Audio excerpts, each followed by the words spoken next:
салому дуруди бепоён ба кулли мухлисони барномаи дар шабакаҳои иҷтимоӣ. Фирдавси Хурсанд топ хабарҳои варзиширо мегӯяд. оғоз мекунем.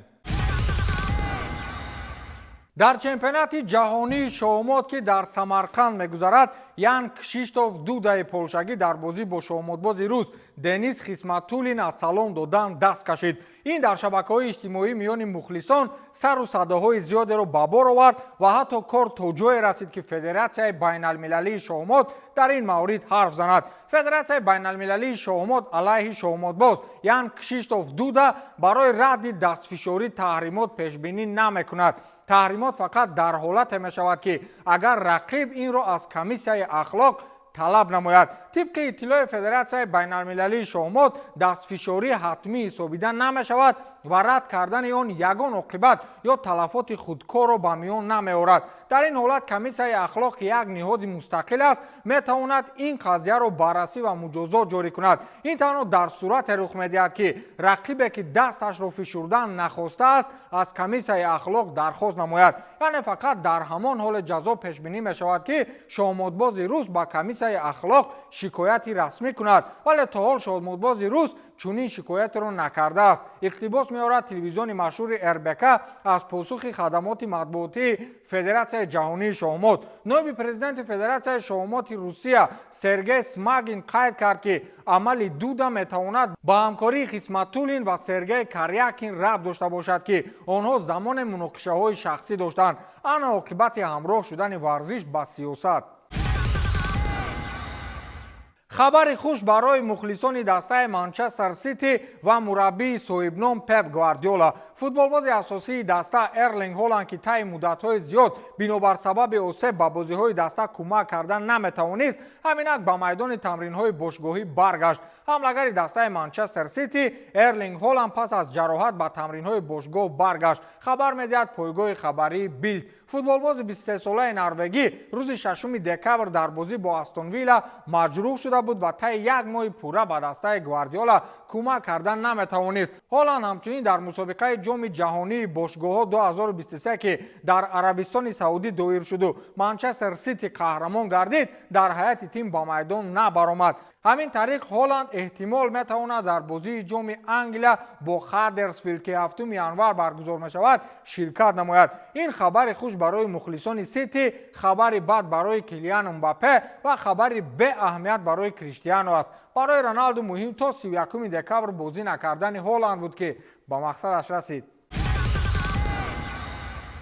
зуртарин бозии ҳафта ба фарзияи ман ин рақобати дастаҳои Атлетико Мадрид ва Жирона буд. ҳар касе бозиро надидааст маслиҳат медиҳам ки тамошо намоед. гап сари он аст ки Жирона феълан ғайри Реал дигар ба ягон дастаи Ла Лигаи Испания ба қавле гардан намедиҳад. баъди шикаст додани Барселона яке аз мушкилиҳои дигари дастаи Жирона Атлетико Мадрид буд ки дирӯз бозии ба қавле даҳшатро ба роҳ монданд. ҳатто хетрики Алваро Марата тими Диего Симеонеро наҷот додан натавонист. билохира Жирона бо ҳисоби 4-3 дастаи Атлетикоро шикаст дод ва бо Реал Мадрид барои ҷои якум хеле ҷиддӣ мубориза мебаранд. ҳатто сармураббии дастаи Жирона Мичел Санчес гуфт ки онҳо шояд дар охир аз дасти Реал чемпиониро гирифта натавонанд. ӯ гуфтааст ки пирӯзӣ дар Ла Лига ин ҳадафи мо нест. мо аз бозӣ ба пеш ҳаракат мекунем ва мехоҳем ба Евроҷомҳо роҳ ёбем, яъне ба Лигаи чемпионҳо. ин аллакай моро шомили таърих мекунад. бозии хуберо гузарондем, чизҳои зиёдеро ба таври аъло анҷом додем. бозингарони ман хислати аҷиб доранд. онҳо дар лаҳзаҳои мушкил зуд барқарор мешаванд ва ҳама вақт талош мекунанд ба пеш раванд. Евроҷомҳо ин орзуи мо мебошад. мубориза бо Реалро мо наметавонем. хеле мушкил аст ки чунин шумораи холҳоро дар ҳар бозӣ ба даст орем, гуфт Мичел Санчес. мақсад ҳамин марди хуб ҳам фаҳмид ки Барсаву Атлетикаву дигарҳоша мешавад шикаст дода, аммо Реал дигар чиз аст.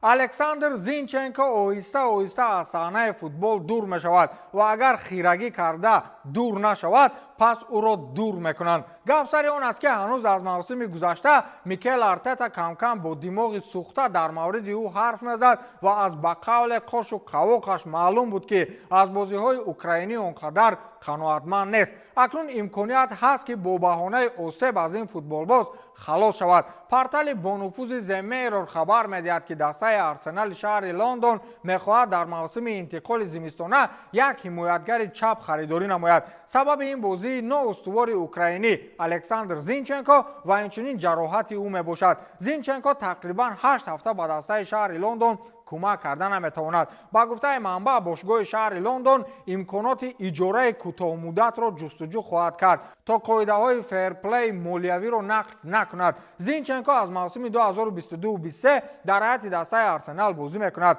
در پرمیر لیگ انگلیس الکساندر زینچنکو در 18 بازی شرکت کرده 1 گل و 1 پرتافت گل‌آور دارد. راستی گپ من که اونقدر فوتبال رو نمیفهمم، لیکن همین زینچنکو رو با دل پر گفته میتونم که وای آدم فوتبال باز نیست. همون که فوتبال باز باشد بعد این رونالدو و مسی کیند؟ کارلو آنچلوتی منتخب برزیلیا را فریب کرد و برزیلی‌های با امید در سرمربی‌های دیگر را با قول تک تک میکنند. حتی رسانه‌های اطلاعاتی دیروز گفتند که آنها یک منتخب بزرگ را با ژوزه مورینیو باور کردنی هستند. ولی ژوزه دیروز با روزنامه‌نگاران گفت که این خبرها حقیقت ندارد. سرمربی دسته روما ژوزه مورینیو درباره اوضاع‌ها درباره آنکه او میتواند مربی نوبتی تیم ملی فوتبال برزیل شود اندیشه‌اش را بیان کرد. مورینیو در نشست مطبوعاتی گفت که هیچ کس با من یا اگنتم با پیشنهاد سرمربی تیم ملی برزیلیا زنگ نزده است. یادآور میشم که قبلا در رسانه‌ها اوضاع‌های پهن شده بودند که گویا کارلو آنچلوتی تابستان سال 2024 دسته ریال را ترک کرده تیم ملی فوتبال برزیلیا را رهبری میکند. اما در آخر سال 2023 متخصص ایتالیایی با باشگاه اسپانی شرطنامه نو بست که تا ماه یونیو سال 2026 عمل میکند. متخصص پرتغالی از سال 2021 با باشگاه شهر ریم سربری میکند و توانست برنده لیگ کنفرانسیا در موسم 2020-21 گردد. با همین تمام تا دیدار نوبتی خیر.